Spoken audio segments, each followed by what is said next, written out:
Ukraine, 2022. Tensions have only increased between the Russian Federation and Ukraine over the last few years.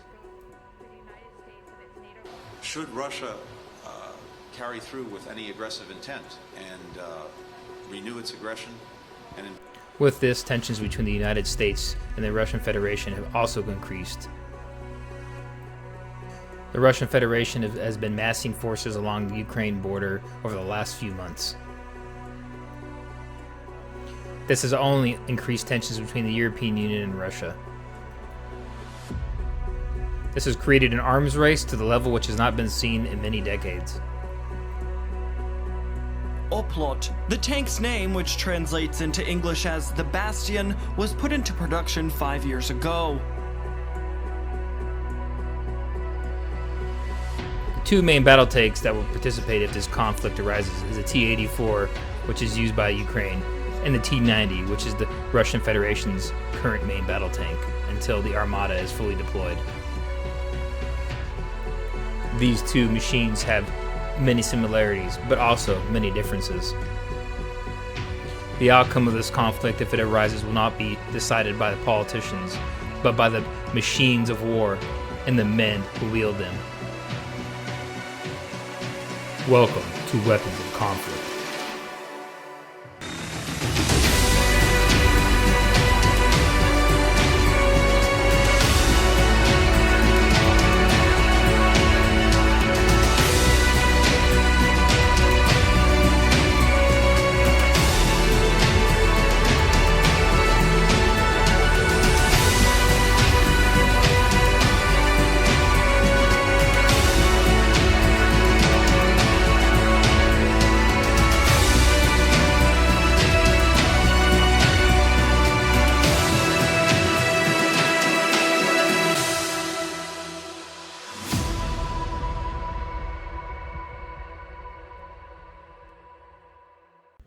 The T-84 is Ukrainian main battle tank, a development of the Soviet T-80 main battle tank, which was introduced by Russia in 1976. The T-84 was first built in 1994 and entered service in the Ukrainian Armed Forces in around 1999. The original T-80, which was discussed earlier, was a turbine engine, but the T-84 was actually based on the T-80 Uniform Delta version, which was a diesel engine.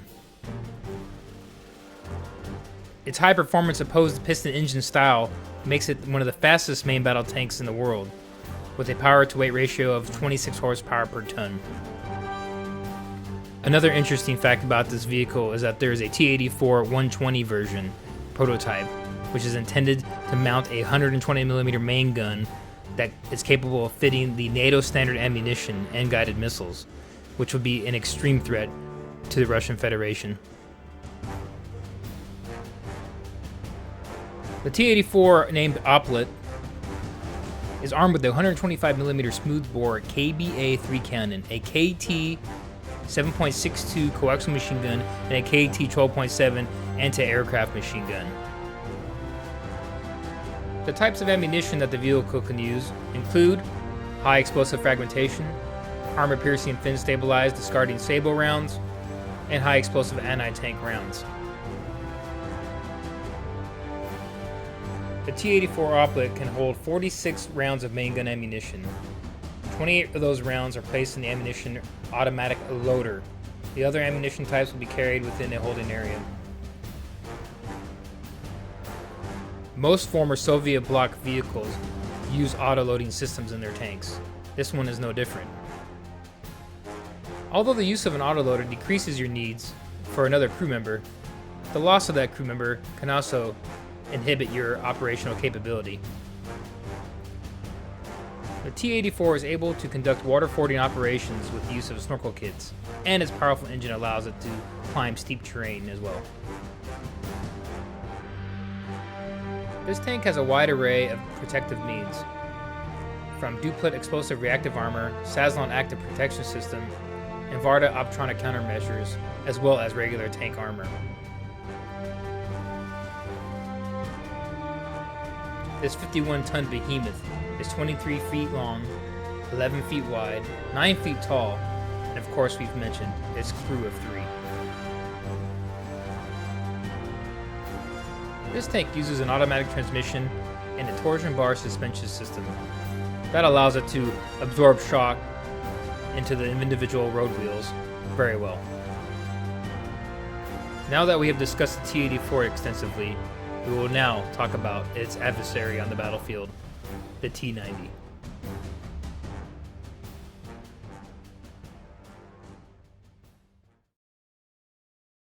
The T-90 main battle tank, Russia's third-generation main battle tank that entered service in 1993. This tank is a modern variation of the T-72 Bravo. This tank incorporates many of the features that were originally on the T-80 uniform. Originally called the T-72 Bravo uniform, but later named the T-90, is an advanced tank that the Russian ground forces and naval infantry use. This tank uses a 125mm 2 Alpha 46 smoothbore main gun, the 1 Alpha 45T fire control system, an upgraded engine, and the gunner's thermal sight are just among its many attributes. Its protective measures include steel composite armor, smoke grenade discharges, the Contact 5 explosive reactive armor, and the Shatora infrared anti-tank guided missile jamming system. This tank was developed during the Soviet-era program to replace the T-64, T-72, and T-80 series of main battle tanks. Although those tanks served the Soviet Union very well, it needed to compete with the rest of the world's innovation and armor systems. The T-72 Bravo uniform was officially accepted into service on 5 October 1992 by the Russian Ministry of Defense. But at the same time, they renamed the vehicle to the T-90. This was for marketing and propaganda purposes and aimed at distancing the new type of vehicle from the old existing T-72 variants. The T-90 uses similar tank armament, tank defeating weapons, and small arms machine guns. One area that this tank might be superior compared to the T-84 is its combat provability. This vehicle has seen combat in Chechnya as an export to other countries, as in Syria and in other Middle Eastern conflicts. But now we get to the real question. Which vehicle would be more powerful in battle against each other? Well, the answer, in my opinion, is that these vehicles are so similar in type and capability that on the battlefield this would come down to the training of the crew and the caliber of soldier which mans these vehicles. Another aspect to take into account is the number of vehicles that each side would field. Now that is a question for another video. This concludes this episode of Weapons of Conflict. Please like and subscribe to support this channel and for more content like this. Thank you.